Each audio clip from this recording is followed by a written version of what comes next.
Welcome to పూరాలోకల్. పాఠశాలలో uniform తో పాటు హిజాబ్ ధరించడంపై అలహాబాద్ హైకోర్టు కీలక వ్యాఖ్యలు చేసింది.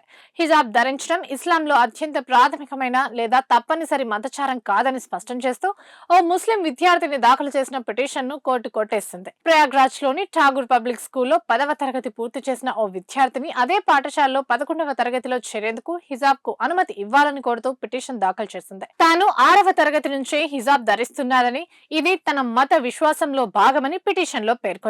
ఈ పిటిషన్ పై విచారణ జరిపిన జస్టిస్ జేచే మునీర్, జస్టిస్ ఇంద్రజిత్ శుక్లా ధర్మాసనం తీర్పు వెలువరుస్తూ హిజాబ్ ధరించకపోతే మత ప్రాథమిక స్వరూపానికే ముప్పు వాటిల్లుతుందని నిరూపించేందుకు ఎలాంటి మత గ్రంథాలు కానీ ఆధారాలు కానీ పిటిషనర్ సమర్పించలేదని కూడా వెల్లడించింది. అంతేకాకుండా సదరు పాఠశాలలో ఇతర విద్యార్థినులు లేదా అదే మతానికి చెందిన అమ్మాయిలు ఎవరూ హిజాబ్ ధరించడం లేదని ఫోటోల ద్వారా స్పష్టమవుతుందని న్యాయస్థానం తెలిపింది. గతంలో కూడా పలు హైకోర్టులు హిజాబ్ ఇస్లాంలో తప్పనిసరి ఆచారం కాదనే అభిప్రాయాన్ని వ్యక్తం చేశాయని ధర్మాసనం గుర్తు చేసింది. ఇవే ఇప్పటి వరకు అప్డేట్స్. మరిన్ని అప్డేట్స్ కోసం చూస్తూనే ఉండండి పూరాలోకల్.